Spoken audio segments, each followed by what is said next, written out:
आज आहे मार्गशीर्ष गुरुवार. नैवेद्यासाठी केली होती मेथी बटाटा भाजी. तर ती कशी करायची चला बघूया. तेल, मिरची, बारीक कांदा, हळद, बटाटा,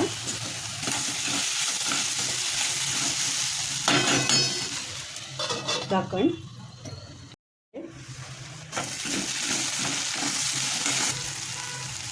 बटाटा शिजलाय.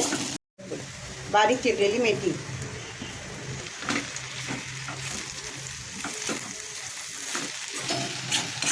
चवीप्रमाणे मीठ.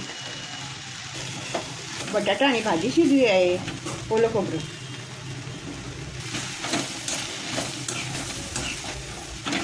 मेथी बटाट्याची भाजी तयार आहे. व्हिडिओला लाईक करा, चॅनलला सबस्क्राईब करा. तुम्ही पण अशी मस्तपैकी मेथी बटाट्याची भाजी बनवा, खाऊ घाला.